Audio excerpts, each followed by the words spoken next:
Mister Nahid ইসলামের যে পাল্টা বক্তব্য তা নিয়ে মোটামুটি কিন্তু এখন আজকে আমি দেখেছি যে মোটামুটি মাঠ সরগরম। অনেকে বলার চেষ্টা করছেন যে বিএনপি এবং ছাত্ররা বুঝি এবার মুখোমুখি দাঁড়িয়ে গেল। অনেকে এটাও বলার চেষ্টা করছেন এই মুখোমুখি অবস্থানে অন্তর্বর্তীকালীন সরকারের অবস্থাটা কী হবে, সরকারের ভূমিকাটা কী হবে। কেউ কেউ বলছেন যে নাহিদ যে বক্তব্য দিয়েছে সেটা সম্পূর্ণই রাজনৈতিক বক্তব্য, এবং এই রাজনৈতিক বক্তব্যকে আবার সমর্থন করেছে আরও একজন উপদেষ্টা, যে আসিফ মাহমুদ সজীব ভুঁইয়া, এবং তাদের এই রাজনৈতিক বক্তব্যের মাধ্যমে অন্তর্বর্তীকালীন সরকারের যে অরাজনৈতিক চরিত্রটা ছিল সেটা এখন হারিয়ে গেছে, সেটা ক্ষুণ্ণ হয়েছে। এই প্রেক্ষিতে সরকার প্রধান ডক্টর ইউনূস কি কোনো ভূমিকায় যাবেন? উনি কি তার এই উপদেষ্টাদেরকে সতর্ক করবেন, থামাবেন, অথবা ক্যাবিনেট থেকে বের করে দেবেন? আসলে কি হবে? নাকি এই বিরোধ দিয়ে চলতে চলতে সামনের দিকে অগ্রসর হবে? যদি বিরোধ দিয়ে সামনের দিকে চলতে চলতে অগ্রসর হয় তাহলে মির্জা ফখরুল যে কথাটা বলেছেন যে সরকার যদি পূর্ণ নিরপেক্ষতা পালন না করতে পারে তাহলে এই নির্বাচন কন্ডাক্ট পর্যন্ত তারা থাকতে পারবে না, সেক্ষেত্রে নতুন নিরপেক্ষ সরকারের প্রয়োজন হবে, এই যে কথাটা বলেছেন, তাহলে কি সেই ইঙ্গিতটাই আলটিমেটলি বাস্তবায়িত হচ্ছে? এই সমস্ত প্রশ্ন আজকে সারাদিন। এখন প্রশ্ন হচ্ছে যে মির্জা ফখরুল কেন বললেন যে এই সরকার নিরপেক্ষতা হারাতে যাচ্ছে? কেন উনি বললেন যে সরকারের কর্মকাণ্ড দেখে তাদের সন্দেহ হচ্ছে? কেন বললেন যে এটা নিয়ে প্রশ্ন উঠেছে অলরেডি? দেখুন, আপনারা মনে করতে পারবেন বেশ কয়েকদিন আগের কথা বলছি আপনাদেরকে আমি। বৈষম্যবিরোধী ছাত্র আন্দোলন যেটা আছে তার একজন নেতা সার্জিস আলম, উনি কিন্তু বলেছিলেন, উনি কিন্তু জাতীয় নাগরিক কমিটির মুখ্য সংগঠক, কিন্তু উনি বলেছিলেন যে জাতীয় নাগরিক কমিটি কোনো রাজনৈতিক দল হবে না, এবং ওনারা ব্যাখ্যাও দিয়েছিলেন রেজিস্ট্রেশন প্রাপ্ত যেমন দল হয় এরকম হবে না, কিন্তু জাতীয় নাগরিক কমিটি একটি রাজনৈতিক শক্তি, এবং ওনারা ডিফারেন্সটা উনি ব্যাখ্যা করেছেন যে কী রাজনৈতিক শক্তি এবং রাজনৈতিক দলের মধ্যে পার্থক্যটা কী। তিনি বলেছিলেন যে এই দুটির মধ্যে অনেক পার্থক্য আছে, যেমন দল যেমন রেজিস্ট্রেশন নম্বর নিয়ে আত্মপ্রকাশ করে, সরাসরি রাজনীতিতে অংশগ্রহণ করে, নির্বাচনে যায়, কিন্তু রাজনৈতিক শক্তি যেটি করবে এটি লিডারশিপ তৈরি করবে আগামীর বাংলাদেশে, অ্যাটসেট্রা অ্যাটসেট্রা উনি বলেছিলেন, ব্যাখ্যা দিয়েছিলেন। এবং তখন উনি বৈষম্যবিরোধী ছাত্র আন্দোলনের সঙ্গে জাতীয় নাগরিক কমিটির সম্পর্কটা ব্যাখ্যা করেছিলেন। তিনি বলেছিলেন যে এই দুটোর মধ্যে রুট হচ্ছে বৈষম্যবিরোধী ছাত্র আন্দোলন। এখন বৈষম্যবিরোধী ছাত্র আন্দোলন যাদের নিয়ে ডিল করছে তাদের বয়সটা তুলনামূলক কম, যাদের বয়স 27 থেকে 28 বছরের নিচে, আর জাতীয় নাগরিক কমিটি যাদের নিয়ে ডিল করছে তাদের বয়স 27 কিংবা 28 বছরের ওপরে।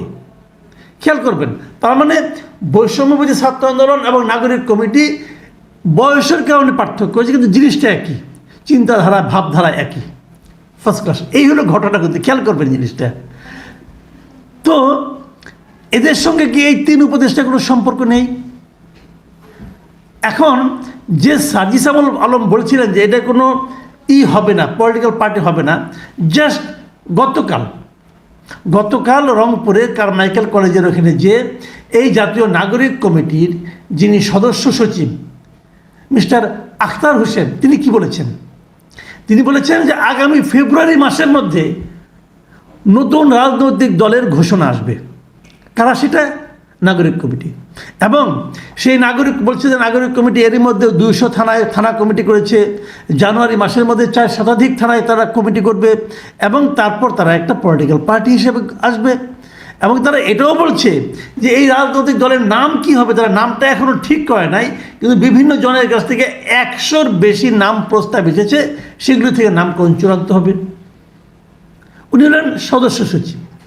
আর মুখ্য সংগঠক কি বলেছিলেন?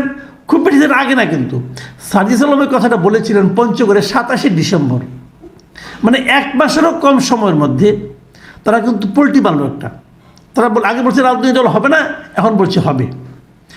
এই যে ঘটনাটা ঘটলো, এটার প্রেক্ষিতে যদি বিএনপি মহাসচিব মনে করে যে এরা রাজনীতি করতে যাচ্ছে, ইলেকশন করবে, ফেব্রুয়ারিতে ঘোষণা দেবে, তারপর ইলেকশন করবে, তাহলে এই সরকারের সঙ্গে এদের আবার সম্পর্ক আছে, তাহলে এই সরকারের নিরপেক্ষতাটা থাকলো কোথায়?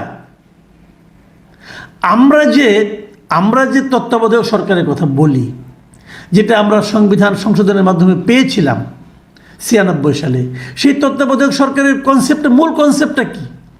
মূল কনসেপ্টটা হলো নির্বাচনের সময় এমন একটা সরকার থাকবে যে সরকার প্রত্যক্ষ বা পরোক্ষভাবে নির্বাচনে অংশ নেবে না। তো এই সরকার যদি থাকে, তারা তো নির্বাচনে অংশ নিচ্ছে, তাদের লোকজন তো নির্বাচনে অংশ নিচ্ছে। সবাই যেটা জানে যে বৈষম্যবিরোধী ছাত্র আন্দোলন, জাতীয় নাগরিক কমিটি, 3 জন উপদেষ্টা, তার মাধ্যমে পুরো সরকার, এটা তারা কিন্তু একই ধরনের চিন্তাভাবনা, একই ধরনের কাজকর্ম করছে। তাদের দাবিগুলো তারা মানছে, অথবা তাদের দেওয়া কর্মসূচিগুলো এরা বাস্তবায়ন করছে, সবই তো হচ্ছে। সেক্ষেত্রে যদি মির্জা ফখরুল বলে থাকেন, তার বলার আপত্তিটা কোথায়? এর ব্যাখ্যাটা কী দিবেন আপনারা? আমি জানি না ব্যাখ্যাটা কী হবে, তবে আমি মনে করি এরই মধ্যে এই সরকার তার নিরপেক্ষতাটা অনেকটাই হারিয়ে ফেলেছেন। এই ছাত্রদের অবিমৃষ্যকারী আচরণের কারণে, তাদের কথাবার্তায় এই সরকার তার নিরপেক্ষতার অনেকটাই এরই মধ্যে হারিয়ে বসে আছেন। এখন সরকারের উচিত হবে হয় নিরপেক্ষতা বজায় রাখার স্বার্থে দুটো কাজ করা, তাদের অপশন আছে।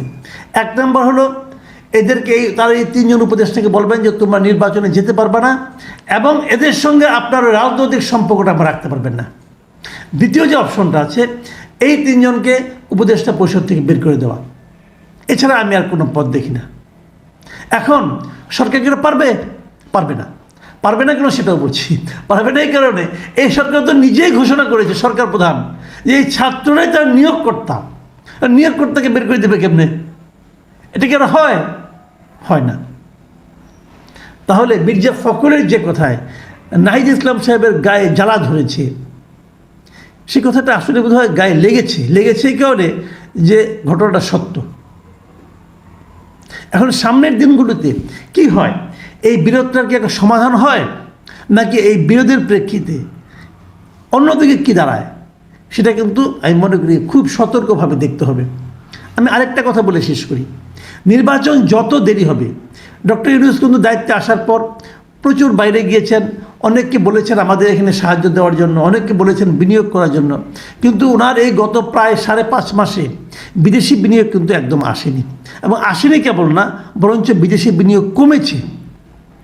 এবং এটাই স্বাভাবিক, কারণ যারা এদেশে বিনিয়োগ করতে আসবে তারা প্রথমে একটা স্ট্যাবল গভর্নমেন্ট চাবে, তারা একটা স্ট্যাবল ডেমোক্রেটিক গভর্নমেন্ট চাবে। এই গভর্নমেন্টটা স্ট্যাবল কিনা এটা এখনও প্রমাণিত নয়, এবং স্ট্যাবল হওয়ার কোনো কারণও নাই, কারণ সরকার প্রধান নিজেও বলেছেন সর্বোচ্চ উনি আগামী বছরের জুন মাস পর্যন্ত থাকবেন। তো এই 6 মাস 1 বছরের জন্য করে কেউ আসবে না। আর দ্বিতীয়টা হলো যে এই গভর্নমেন্টটাকে ডেমোক্রেটিক বলার কোনো সুযোগ নাই। ডেমোক্রেটিক বলতে হলে একটা ইলেক্টেড গভর্নমেন্ট লাগবে। কাজেই আমি মনে করি দেশের অর্থনৈতিক যে স্থিতিশীলতা সেটা আনতে হলে অতি দ্রুত নির্বাচনের দিকে যেতে হবে। এবং সেই নির্বাচনে উপদেষ্টাদের কে কে অংশ নেবেন, কে কে নির্বাচিত হতে চাইবেন, অথবা কে কে নির্বাচনে অংশ নেবেন, পলিটিক্যাল পার্টিগুলি কী মেরুকরণ হবে, সেগুলো আমরা খুব দ্রুতই বুঝতে পারবো। এবং এটাই ঘটনা ঘটছে। নির্বাচন যত কাছে এগিয়ে আসবে, তত কিন্তু এই শক্তিগুলোর মধ্যে রাজনৈতিক দ্বন্দ্ব স্পষ্ট হয়ে উঠবে। প্রিয় দর্শক, এখন এই পর্যন্তই। আল্লাহ হাফিজ।